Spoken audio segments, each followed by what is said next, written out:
Greater Yellowstone was once prime grazing ground for 10-ton prehistoric mammoths. In the Greater Yellowstone ecosystem, there's definitely been a number of mammoths. When we're talking about the state of Wyoming, we're well over 60.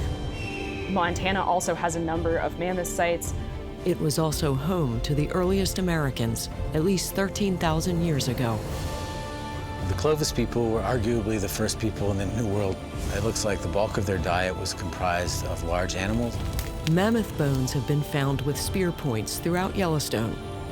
But scientists don't know if the prehistoric people killed the great beasts or just butchered them when the opportunity arose. Thousands of years of nature's forces have scattered the evidence that could solve this important mystery. And very often, when we find mammoths, it's because some local person's out hunting or hiking, and they find bones sticking out of a cut bank of a creek. Were Clovis hunters capable of bringing down a creature 2 stories tall, weighing more than 5 cars stacked together, and armed with sharp tusks up to 16 feet long? And it would have been a very dangerous thing to hunt. We've really found some dramatic things that we never expected. A complete mammoth skeleton is very rare, but scientists don't always need the whole beast to uncover new details about these ancient elephants. Despite their awesome tusks and enormous feet, it's the midsection that may reveal the most clues as to how an animal died in the Greater Yellowstone area. Mammoths are one of the most familiar and iconic of the Ice Age mammals. But the creatures that roamed through Greater Yellowstone traveled over the Bering Land Bridge from Asia, arriving in the region around 1.8 million years ago.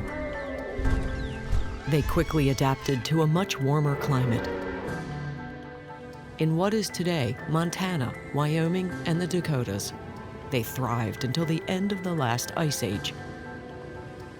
The mammoth's huge appetites matched the abundance of lush vegetation growing in the Yellowstone area.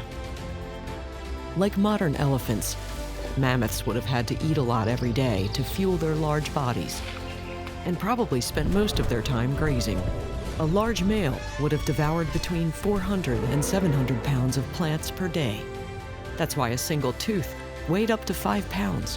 When the first people arrived just under 15,000 years ago in Yellowstone, the mammoths had been busily munching away for nearly 2 million years. I think the evidence pretty strongly points to people arriving south of the ice sheets into the Greater Yellowstone area between 13 and 14,000, somewhere in that time frame. Dr. Todd Suravel is an anthropologist who specializes in hunter-gatherers and the first peoples of the New World.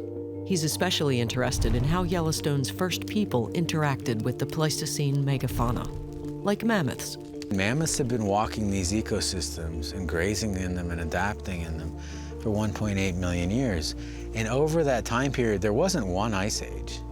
There were dozens of ice ages. The glaciers came and went and came and went and came and went in this almost very regular pattern. And these mammoths had survived these glacial oscillations over hundreds of thousands of years. When mammoths go extinct, there's one thing, I believe, that's truly unique, and that's the presence of a really smart, omnivorous animal. Mammoths lived in herds, much like elephants do today. Hundreds of tons of angry mammoths on the defensive would have been a challenge for prehistoric hunters to conquer. But the inventive Clovis people may have found a way. Dr. Suravel and his team have been excavating a mammoth near La Prelle, Wyoming for the last 7 years. And now they're unearthing clues that support this theory. The Pleistocene landscape would have looked fairly similar to today, with La Prelle Creek and the North Platte River flowing just as they do now. The biggest difference would have been the animals inhabiting the area. Today, the Platte River is home to bears, mule deer, and pronghorn antelope. But in the Pleistocene, ancient camels, American lions, and short-faced bears shared the scene with the mammoths. And as we're discovering, there were people here too. So mammoths lived across North America during the Ice Age, and they went extinct about 12,700 years ago. So we do have a short time period between humans arriving in North America and mammoths going extinct, and that is the time period that is really of interest for this site itself, is when we see those two species interacting. Dr. Madeline Mackey is an anthropologist at Weaver State University, and she's worked alongside Todd for years. It's fascinating to think about someone taking down an animal with a spear that's tipped with a stone implement. You know, that's not something that a lot of us think about every day. One of the first mammoths discovered in Montana back in 1966 sparked the team's determination to understand the interactions between the great beasts and the people of the time. The Lindsay mammoth was one of the first specimens that showed possible signs of being butchered by humans. But did the Clovis people kill the mammoth? Columbian mammoths were much larger than modern elephants. A bull mammoth, a big bull mammoth, could weigh up to 10 tons or 20,000 pounds. They probably had a fairly large hump on their back. Once you spear them, I think they probably become incredibly dangerous. It was dated to at least 12,300 years ago. This discovery suggested that people lived in the Greater Yellowstone region much earlier than researchers had previously thought. Named the Lindsay Mammoth because of its location outside Lindsay, Montana, the skeleton now resides in the Museum of the Rockies in Bozeman. There are a number of mammoths like that from North America that aren't like the typical mammoth kill sites that we find in Clovis, but where we have the association of mammoth remains. The bones seem a little broken up. Researchers knew that the Lindsay mammoth was a mature bull about 45 years old when it died, and the beast could live to be 60. And while all of its bones still haven't been completely assembled, some were found arranged in ways that were different from natural decomposition. One femur was found lying across the other, and both were on top of the chest cavity.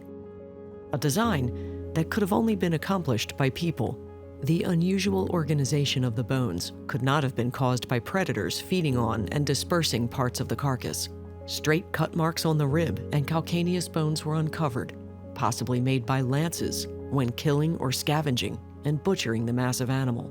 And the upper shoulder bones had been broken open, suggesting the removal of the marrow inside. The types of clues that we look for on skeletal remains when looking to see if humans have interacted with them can be any sort of cut or break marks that seem intentional by humans. So these can include things like when you disarticulate joints, you can have little knife marks or chop or cut marks from when you're taking apart those ligaments.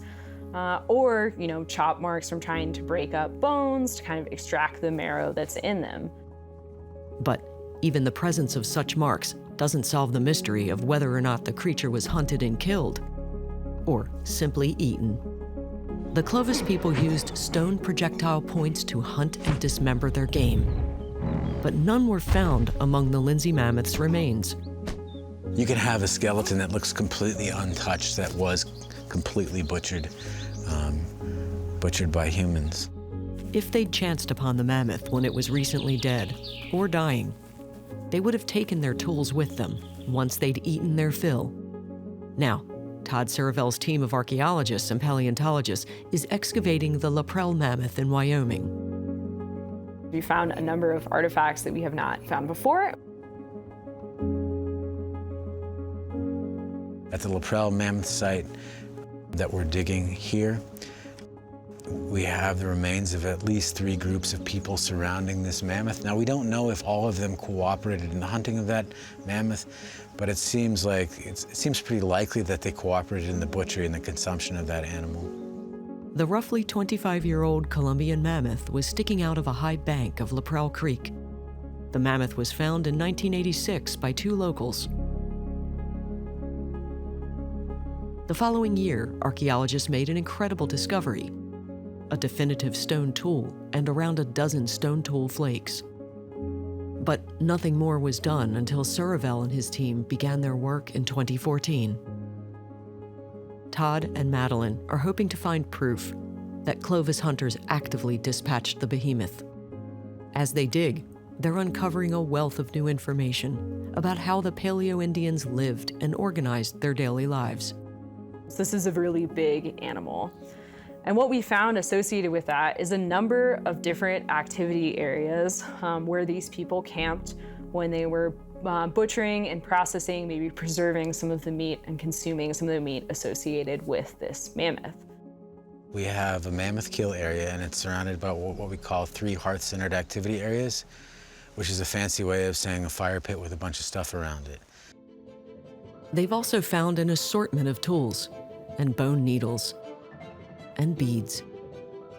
The remnants of 3 early hearths suggests that the group stayed near the remains for a significant amount of time, likely in order to utilize every precious part of the animal. Archaeologists have 3 rules when it comes to proving human presence in the Pleistocene. Madeline explains. And the 3 criteria you can kind of simply think of as there are human artifacts present, they are of the same time period of those animal remains, and there is some use or connection between the animal remains and the human artifacts. You have stone tools, that's a great indicator that there were humans there, because that's not something that any other species can create. We also look for association or the same timing between those human artifacts and the mammoth remains themselves. And then some sort of use. So this could be things like cut marks, or some of the tools may have blood residue, remains of mammoth blood on them, blood residue. You could also look at just butchery marks on the mammoth in general, or if they're kind of directly associated and in contact with each other and patterned together. At the end of their first field season at the Laprelle Mammoth site, the team also stumbled on a secondary work area, dubbed the chopper block. The block has produced hundreds of flakes, bone fragments, and at least 8 stone tools, and a large ochre stain. The use of ochre pigment so many thousands of years ago is significant because it could have been part of an ancient ritual. I tend to view it as a paint. You can think of war paint, you can think of paints, for other purposes, ceremonies, for weddings. Perhaps it was used in hide working, and somehow chemically it facilitates the tanning of the hide, and it also produces a really beautiful, rich leather appearance that's, very rich red. The fact that so much of it ended up here tells me they were carrying a lot of it, which tells me that it was very important to them. The Pleistocene of the Greater Yellowstone Area was a dynamic and turbulent time. Glaciers were retreating and then advancing.